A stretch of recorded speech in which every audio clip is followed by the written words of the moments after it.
ça, il faut en mettre, ça brille, c'est les fêtes. Hein, Une ambiance de fête flotte dans ce salon à Dévillers. L'odeur du sapin se mêle à celui de la cannelle. Les petites mains s'activent car dimanche, ce sera le premier jour de l'Avent et d'ici là, 80 couronnes seront confectionnées de toute taille et pour tous les goûts. Il faut qu'il soit bien garni et visible quand c'est une couronne de table, tout autour.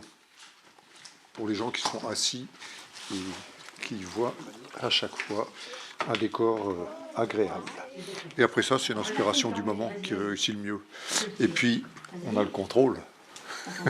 Durant 3 jours, les membres de l'association des Amis de l'Orgue d'Épinal vont travailler d'arrache-pied, à commencer par Jacques, responsable sécateur. Enfin, je coupe toutes les petites branches qui vont être piquées dans les couronnes, quoi. Ensuite vient le tressage des branches autour du cercle en paille. On a placé d'abord un petit fil de fer. Et puis ensuite, on va reculer chaque fois en rajoutant des branches. Un travail de longue haleine. Si les rubans et les petits objets sont la plupart achetés, les décorations naturelles se récoltent tout au long de l'année. Il faut s'y prendre longtemps à l'avance parce que si on peut obtenir des choses qui ne sont pas payantes, des choses intéressantes, des petits objets, soit à ramasser, à couper, à glaner, à droite, à gauche, excellent pour nous.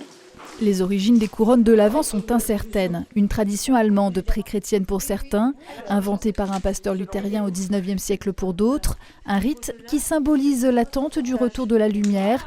Noël coïncide avec le solstice d'hiver. Tout ce qui est avant de cet événement qu'on attend, Noël, va être la peur aussi de la nuit, la peur de ce qui est sombre, et après on va espérer la lumière. Donc, dans ces bougies, c'est la lumière qu'on attend.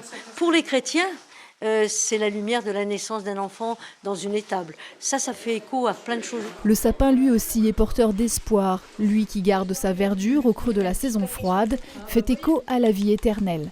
Vendu sur le marché d'Épinal vendredi et samedi, les profits aideront l'association à organiser notamment des concerts d'orgue.